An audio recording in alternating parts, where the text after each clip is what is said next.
আমার এই অপয়া নৌকায় আজ আমাদের জীবন বাঁচাতে সাহায্য করলো। তুমি তো নৌকা বানানোর সময় কত বকাবকি করছিলে, আমাকে তো নৌকাটা বানাতেই দিচ্ছিলে না। সত্যি বলছো? এই জন্যই তো লোকে বলে এসে কখনকার উপকারী আসবে সেটা একমাত্র বিধাতা ছাড়া আর কেউ করতে পারে না।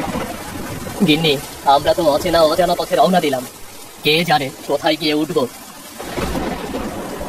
কি রে মন্টু, তুইও তোর পরিবার নিয়ে বের হয়ে এসেছিস? হ্যাঁ গো দিনু দাদু, কি আর করবো বলো, আমাদের তো গ্রামে বন্যা শুরু হয়ে গেছে, আর থাকার মতো অবস্থা নেই। তুই ঠিক বলেছিস দিদি ভাই, আমাদের গ্রামের প্রায় সব মানুষ অন্য জায়গায় চলে যাচ্ছে। কিছুই করার নেই, জানটা তো বাঁচাতে হবে। দিনু চাচা, তোমার নৌকাটা তো খুব সুন্দর, ছাউনিও আছে দেখছি। ছাউনি না থাকলে যে বৃষ্টির পানিতে ভিজে যাবো রে, কতদিন এভাবে ভেসে বেড়াতে হবে কে জানে। এমন বৃষ্টিতে ভিজলে তো জ্বর ঠান্ডা সর্দি লেগে যাবে। তোর নৌকার এ কি অবস্থা, একটু ছাউনিও নেই যে।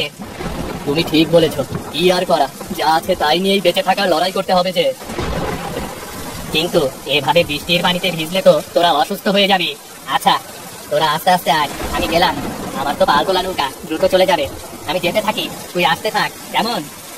তুমি যাও তাহলে। এভাবে আর কতক্ষণ ভিজবো বলো তো? আমাদের কথা না হয় বাদই দিলাম, কিন্তু আমাদের মেয়েটা কত অসুস্থ হয়ে পড়বে।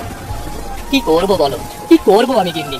এই সর্বনাশা বন্যা আমাদেরকে নিঃস্ব করে দিল, আমাদের বাঁচার পথও রাখলো না। চলো আগে এগিয়ে দিয়ে দেখি কিছু করা যায় কিনা। ঠিক আছে, তাড়াতাড়ি চলো।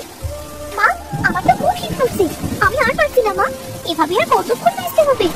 মনে হচ্ছে আমি আর বাঁচবো না, এভাবে থাকলে আমি মারা যাবো মা। এমন কথা বলিস না, তোর কিচ্ছুটি হবে না, একটু সবুর কর। মা, দেখি কোথাও কোনো শুকনো জায়গা পাওয়া যায় কিনা। মা, বাবা, দেখো কত সুন্দর কচুরি পানা ভেসে বেড়াচ্ছে। তুই ঠিকই বলেছিস মা, কচুরি পানাগুলো দেখতে খুবই সুন্দর। নিজের জীবন নিয়ে টানাটানি পড়ে যাচ্ছে, আর তুমি পড়ে আছো কচুরি পানা নিয়ে। মেয়েটা না হয় ছোট, যত সব তুমি পারো বটে। ও সব না দেখে নিজের মেয়েটার দিকে খেয়াল রাখো, আর চারদিকে দেখতে থাকো কোথাও উঁচু মাটি দেখতে পাওয়া যায় কিনা। আর কচুরি পানা দেখবো না, তুমি রাগ করো না। বাবা, মা, আমাদের নৌকার কচুরি পানাগুলো উঠিয়ে নি। কেন বলো তো মা? আমরা যেখানে উঁচু জায়গা দেখবো সেখানেই কাঠের বাড়ি বানাবো। বুদ্ধিটা তো মন্দ নয় গিন্নি, তুমি কচুরি পানাগুলো ওপরে তোলো, মুখ ভার। ওখানে বন্যার পানি উঠবে না। চলো আমরা ওখানে যাই।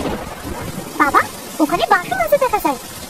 তুই ঠিক বলেছিস মা, এই কচুরি পানা আর পাশ দিয়ে এখানে সুন্দর একটা ঘর বানাবো। আচ্ছা, কচুরি পানা দিয়ে আবার ঘর তৈরি করা যায় নাকি? ঝড় বৃষ্টিতে ভেঙে পড়বে না তো?